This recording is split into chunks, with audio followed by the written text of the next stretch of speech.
Bismillahirrahmanirrahim. Ini sedikit tentang cara mengetahui tentang fase di mana seseorang terkena corona.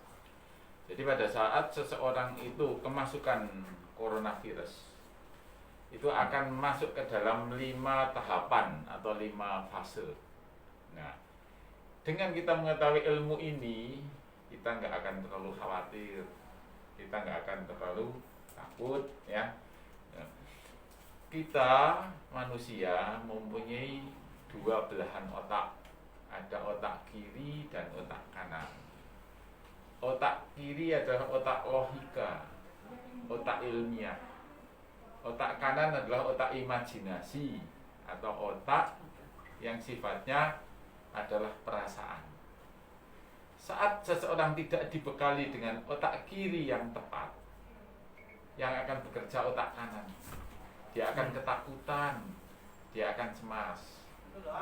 Tapi pada saat seseorang itu dibekali dengan pengetahuan, otak kiri dia akan bekerja, sehingga otak kanan akan tidak dominan. Untuk itulah saya akan membekali dengan bagaimana cara mengetahui hasil laboratorium, ya. Pada saat kuman ini masuk ke dalam tubuh kita, kuman ini akan menyerang. Tetapi dia bisa gagal menyerang pada saat kita mempunyai imunitas humoral yang baik. Jadi kuman ini mau masuk dihalang-halangi sama tubuh kita. Di 0 sampai 7 hari ini kita belum mempunyai pasukan pembunuh terhadap kuman ini. Kita hanya bisa menghalang-halangi saja. Yang bisa menghalang-halangi ini adalah imunitas humoral. Siapakah orang-orang yang punya imunitas humoral yang baik sehingga selamat dari serangan kuman ini? Yaitu orang-orang yang satu, makannya tidak telat, kualitas dan kuantitasnya terjaga. Yang kedua, orangnya tidak terlalu capek dalam aktivitas, tidurnya cukup. Yang ketiga, yang keempat, tidak stres, cemas. Takut boleh dalam corona ini, karena itu menyebabkan hati-hati. Tapi ketakutan tidak boleh, karena itu menyebabkan orang stres, ya. Kemudian takut itu menunjukkan otak kiri, tapi kalau ketakutan itu otak kanan itu yang bekerja, ya. Kemudian yang kelima, kena matahari setengah jam dengan olahraga ringan. Yang keenam, hindari polusi. Jangan ada orang ngerokok di sekitar kita, karena itu nurunin imun. Itulah cara konsep 7 hari pertama, karena kita belum punya pasukan pembunuh. Pada saat imunitas humoral gagal, dia akan menyerang secara cepat. Replikasinya sangat cepat ini virus yang sedang kita hadapi ini. Kalau bakteri itu dari 0, 2, 4, 8, 16 itu bakteri. Kalau corona mRNA virus ini 0, 2, 20, 200, 2000, 20.000 dari replikasinya dahsyat. Makanya 0-7 hari adalah ngalang-ngalangin. Maka semua kita ada di sini, imunitas humoralnya harus baik. Di antara 6 itu yang paling penting yang nomor 4, yaitu stres. Itu paling cepat nurunin imun. Betapa banyak di sekitar kita kecapean, kurang tidur, telat makan, tetapi nggak stres, itu selamat. Gitu ya. Makanya hati-hati dengan yang nomor 4 ini, ya. Nah, 0 sampai 7 hari ini ditunjukkan dalam lab, PCR-nya positif, IgG-nya negatif, IgM-nya negatif. Sehingga seorang yang IgG, IgM-nya negatif tetap harus PCR. Karena kita nggak tahu, kalau PCR-nya negatif, IgG, IgM negatif, berarti memang nggak sakit.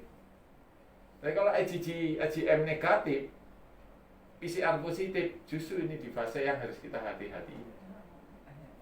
Oke, jadi seseorang yang IgG, IgM negatif dan ada kontak, tetap saya anjurkan untuk PCR. Kalau itu negatif, alhamdulillah, ya. Oke. Kemudian yang kedua, setelah 7 hari, tubuh kita mulai mempunyai pasukan pembunuh terhadap virus ini, namanya IgM. Ya. Nah, di fase ini itu ditunjukkan dengan PCR positif, IgM positif, IgG negatif. Ini masih fase akut dan masih menular karena ini masih di fase aktif. Nah itu biasanya waktunya 7-14 hari ya, tuh.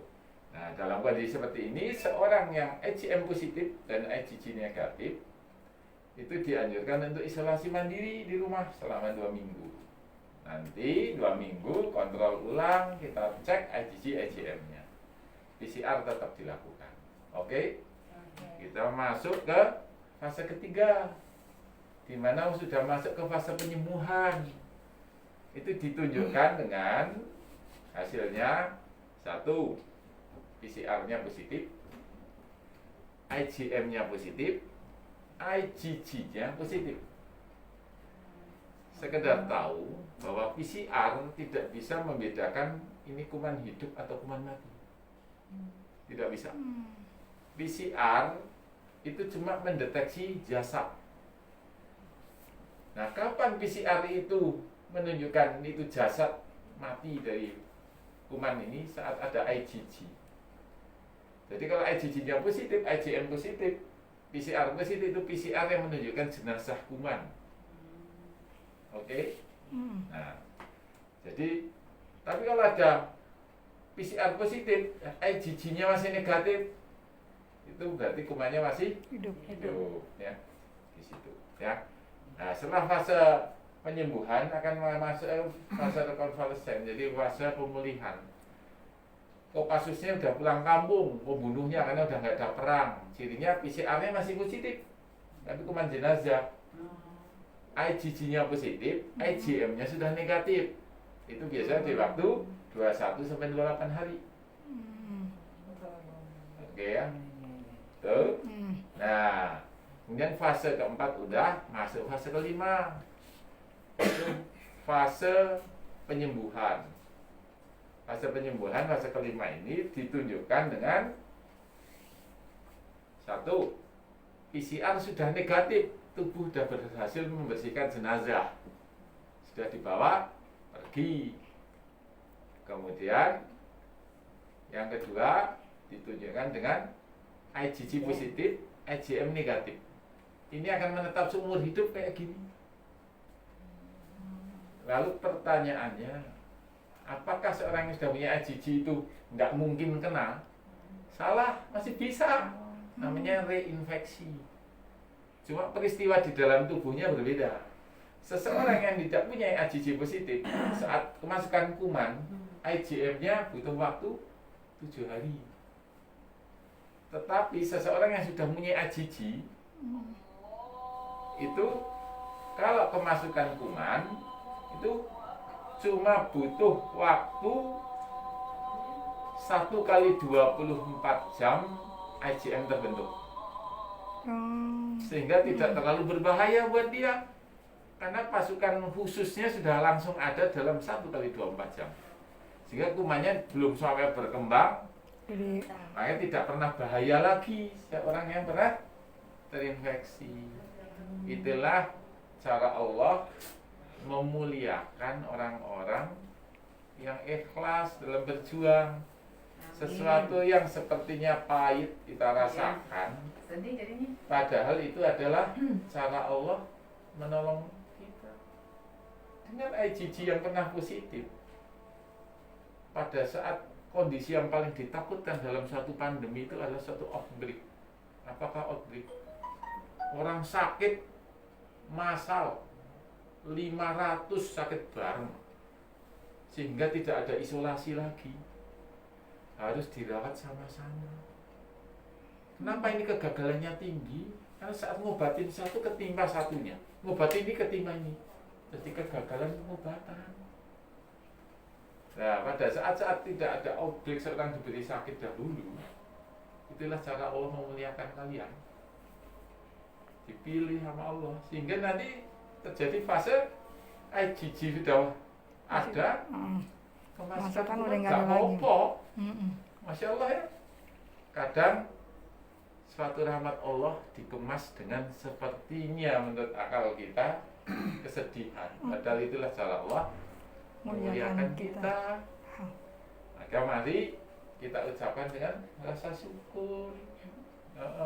Karena di dalam kondisi bahkan ada Allah memuliakan dengan OTG, dikasih IgG positif, IgM positif, tapi waktu sakitnya tidak ada gejala. Masya Allah. Dan itu banyak dimiliki oleh tenaga-tenaga kesehatan.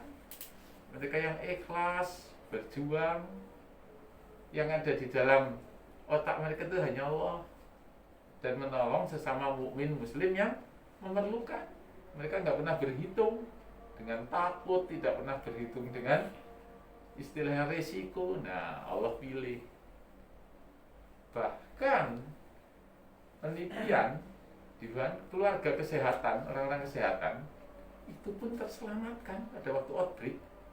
Ternyata kita dengan APD yang sebaik-baiknya, mandi, jadi kondisi kita fit, ya, nonsen kita nggak membawa kuman.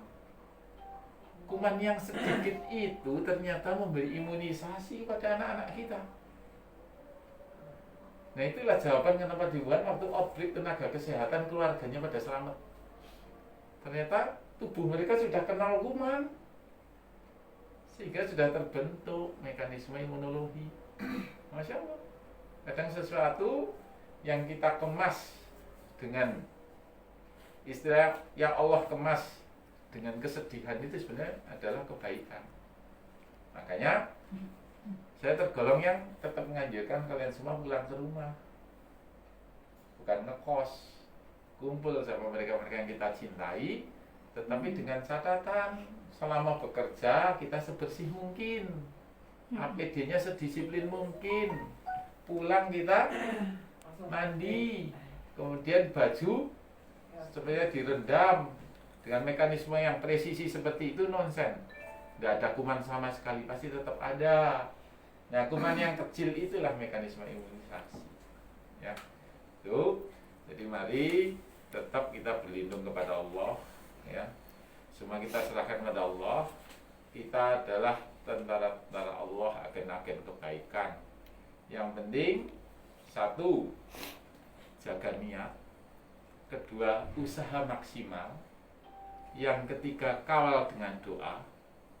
Yang keempat, sabar dan tawakal. Yang kelima, biarkanlah Allah meneruskan usaha-usaha yang tidak bisa dilakukan oleh kita sebagai manusia. Itulah pedoman dalam kita menghadapi wabah ini. Satu, jaga niat. Kita hanya mencari wajah Allah, tidak wajah yang lain. Yang kedua, usaha maksimal, ikhtiar, jaga pertahanan dengan APD yang baik. Yang ketiga, kawal dengan doa. Yang keempat adalah sabar dan tawakal. Yang kelima, biarkanlah Allah meneruskan usaha-usaha yang tidak bisa dilakukan oleh kita sebagai manusia. Demikian yang sedikit, semoga bermanfaat. Yang benar datangnya dari Allah, yang salah dari saya yang dhaif dan dari syaitan. Saya tutup dengan doa kafaratul majlis. Subhanakallahumma wa bihamdik, asyhadu an la ilaha illa anta, astaghfiruka wa atubu ilaik. Assalamualaikum warahmatullahi wabarakatuh. Waalaikumsalam warahmatullahi wabarakatuh.